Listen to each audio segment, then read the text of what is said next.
Au Cameroun, les choses ne changent pas parce qu'on ne les regarde pas en face. Bienvenue dans la vérité nue. Je me nomme Zé Romantique, artiste, musicien, rappeur et dans ma chaîne, je fais également du décryptage des sorties des personnalités camerounaises et bien au-delà. Alors aujourd'hui, on va faire le décryptage de l'interview du ministre Atanga Ndi. On va juste prendre un extrait d'où il parle de son livre qu'il a écrit par rapport au président du Cameroun.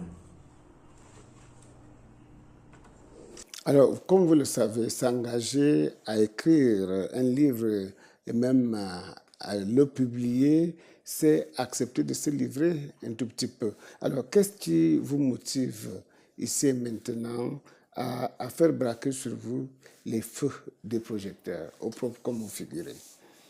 Alors d'abord, le livre, c'est pour parler du président Paul Biya. Parce que je constate que les Camerounais ne connaissent pas le président Paul Biya. Le président Paul Biya, c'est au-delà de tout. C'est un chef d'État qui suscite l'admiration. J'ai voulu parler de 37 ans d'engagement permanent derrière le chef de l'État. Et je disais tantôt que le chef de l'État, le président Paul Biya, est un chef d'État clairvoyant. Il est cohérent, il est consistant, il est conquérant et il est percutant. Le président Paul Biya a beaucoup de finesse dans tout ce qu'il fait. Il aime le travail bien fait. Il n'aime pas des gens paresseux. Il n'aime pas des gens qui se découragent au premier obstacle. Donc j'ai voulu d'abord présenter qui est le président Paul Biya. Surtout peut-être aux Camerounais et aux étrangers. Parce que plusieurs personnes parlent du président Paul Biya sans le connaître. Donc le livre, c'est d'abord parler du président Paul Biya. Ce qu'il a fait pour le Cameroun, ce qu'il a fait pour l'Afrique et son expérience qui va au-delà même du Cameroun. J'ai eu la chance d'assister à plusieurs audiences quand j'étais à la présidence. Et puis les invités du président Paul Biya, ils disent tout le temps que le président Paul Biya n'était pas né pour gouverner le Cameroun. C'est un président qui est né pour diriger les grands pays parce qu'on le trouve très avancé par rapport à ses propres collaborateurs. Alors, vous parlez du temps, vous dites qu'il est très avancé de la vie de ses invités. Mais que répondriez-vous à ceux qui, en revanche, lui font le procès d'avoir fait son temps et tout ce quanti? Vous savez, les gens, une fois de plus, moi j'ai eu le privilège de travailler à côté du président Paul Biya. Le président Paul Biya, c'est toute une école. Quand vous avez la chance d'être reçu en audience par le président Paul Biya, il vous donne toute une leçon de vie pendant l'audience. Et le président Paul Biya vous met à l'aise parce qu'il vous donne des conseils pour l'avenir. Et ce qui nous a fascinés, ce qui m'a souvent fasciné, c'est la profonde connaissance du Cameroun et du monde. Vous avez vu, j'ai assisté à une trentaine d'audiences. Le chef de l'État m'a fait honneur de m'associer à plusieurs audiences. Et je dis, chaque interlocuteur, les visiteurs, les envoyés spéciaux, les ministres, même les chefs d'État, quand ils parlent du président Paul Biya, c'est avec beaucoup de respect. Le sage de l'Afrique. Et quand il y a une situation en Afrique, on dit qu'on attend la position du président Paul Biya. Quand il se prononce, les gens le suivent. Donc c'est une expérience dont je dis, vous savez, le président Paul Biya est vénéré dans le monde. Il est vénéré dans le monde. Mais au Cameroun, parfois, on parle du Cameroun. Bon, c'est vrai, le président Paul Biya a donné cette démocratie, mais il faut qu'on utilise la démocratie judicieusement. Donc le livre avait d'abord pour but, pour dire, ceux qui travaillent avec le président Paul Biya, il ne les oublie jamais. Vous avez constaté que même quand j'avais 27, 28 ans, à chaque fois que je donnais les dons à l'État, le chef de l'État renvoyait une lettre de remerciement à travers le ministère, tel ministre.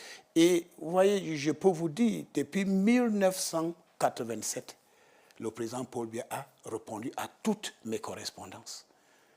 C'est le signe d'une administration qui fonctionne parfaitement. Vous rédigez une lettre à la présidence de la République, que vous soyez Bayam Selam, que vous soyez...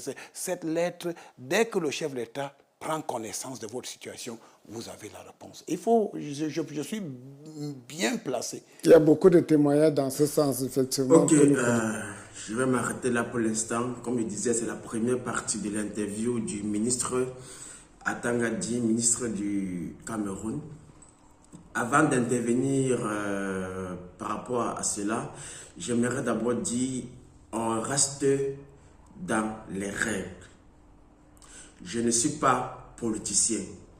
Je ne suis pas dans un parti politique. Je suis un artiste, je fais dans l'art.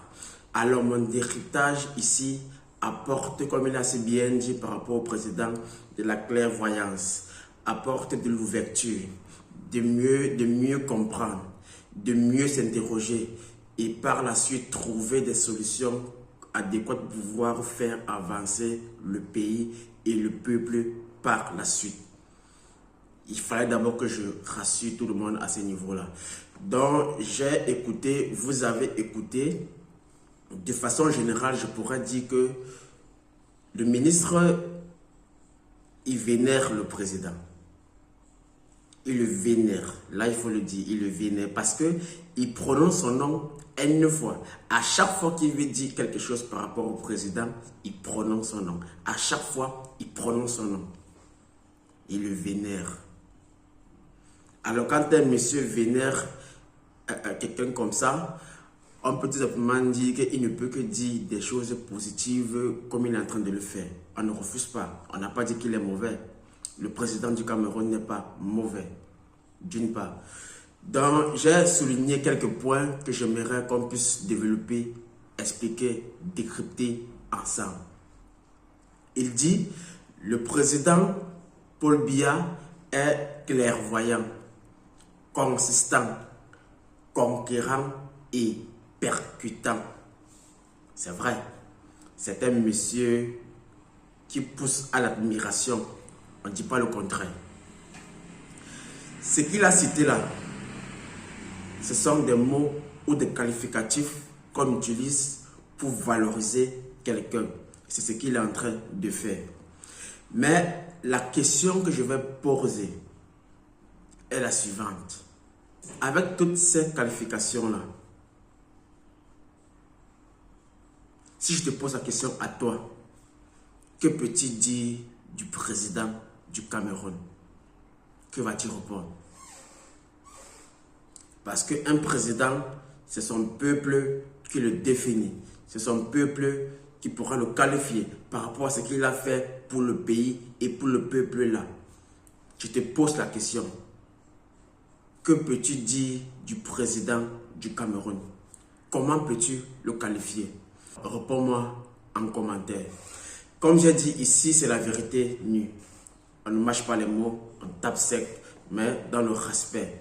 Comme on dit souvent, c'est celui qui t'aime qui te dit tes vérités telles qu'elles sont, mais dans le respect de la personne. Il dit ce qu'il a fait pour le Cameroun. Je te repose la question, qu'est-ce qu'il a fait pour le Cameroun? Le Cameroun, tout le monde le voit. Tout le monde voit à quoi ressemble le Cameroun. Qu'est-ce qu'il a fait pour le Cameroun? Je vais énumérer 2-3 choses qui illustrent ce qu'on peut dire qu'un président a fait pour son pays au cours de son ou de ses mandats.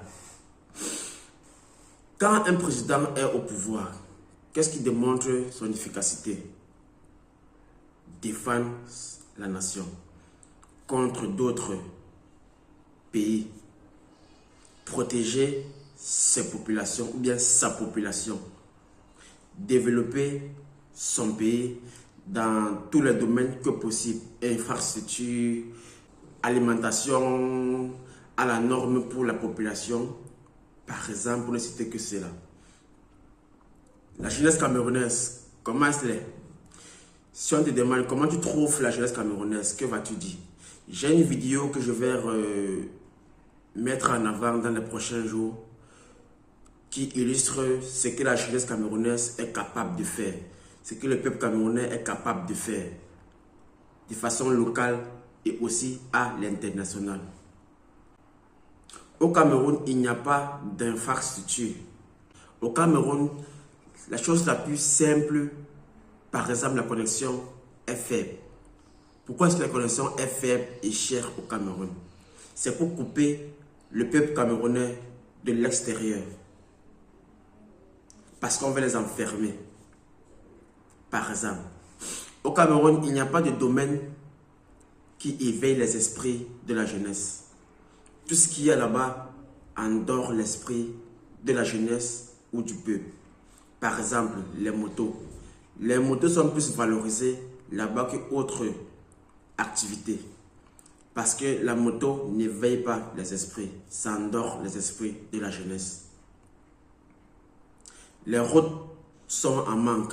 Il y a des creux partout. La plupart des endroits, même, il n'y a pas de goudron. Il y a les camionneurs qui sont en train de gréver pour qu'on puisse essayer de arranger les routes pour leur faciliter les transactions, les va-et-vient. Donc le pays n'est pas dans son état favorable. Et la jeunesse aussi. Alors quand tu dis ce qu'il a fait pour le Cameroun, je repose la question, qu'est-ce que le président de la République du Cameroun a fait pour le Cameroun et pour son peuple? Réponds-moi en commentaire. Ok, il poursuit en disant,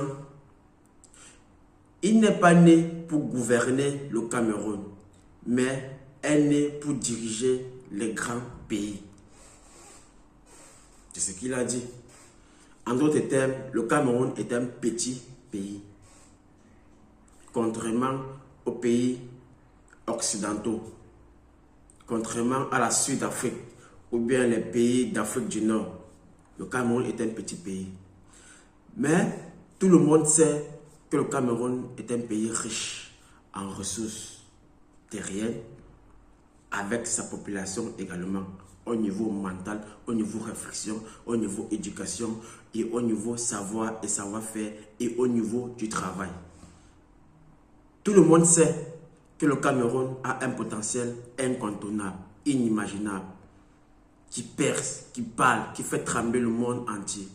Tout le monde sait que le peuple camerounais, les enfants du Cameroun, partout où ils vont, ils s'imposent. Ils montrent leurs valeurs, leurs capacités, leurs qualités. Ils élèvent même tous ceux qui trouvent où ils vont.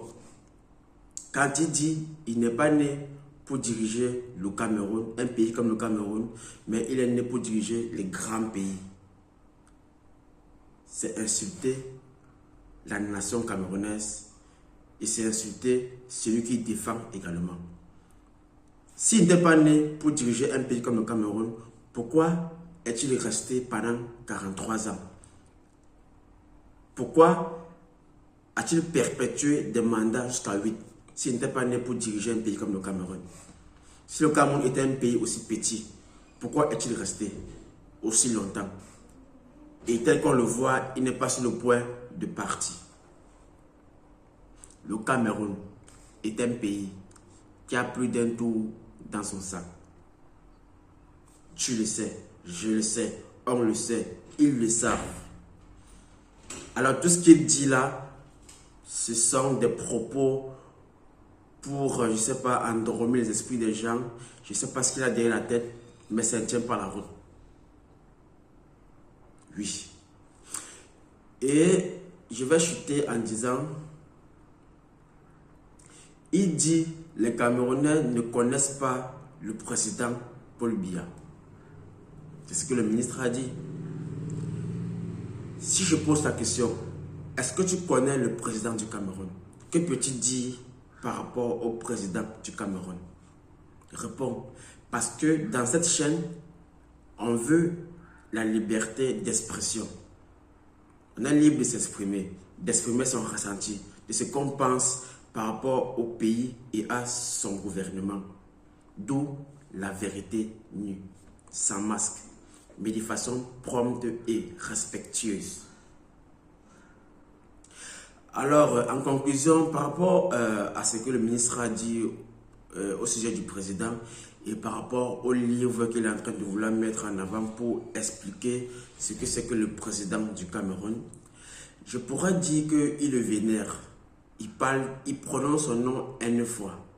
Il dit des choses qui mettent le président en avant, mais qui descendent le pays qu'il dirige. Et le pire, c'est qu'il est là depuis 43 ans, donc il est à son 8e mandat. Mais il nous fait croire que le président mérite mieux que le pays qui défend depuis 43 ans, qui ne veut pas partir.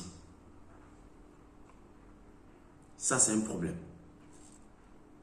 Vous comprenez? Alors, madame, monsieur, Raciste Côtier, faites des commentaires, partagez le message. Parce que le but est que le maximum de Camerounais puissent s'édifier, puissent avoir de la conscience, puissent savoir ce qu'il faut faire pour faire avancer le pays. Parce que ici, on ne parle pas pour parler. On parle pour s'édifier, pour se cultiver, pour comprendre et trouver des stratégies pour faire avancer le pays. Merci à vous. On est ensemble.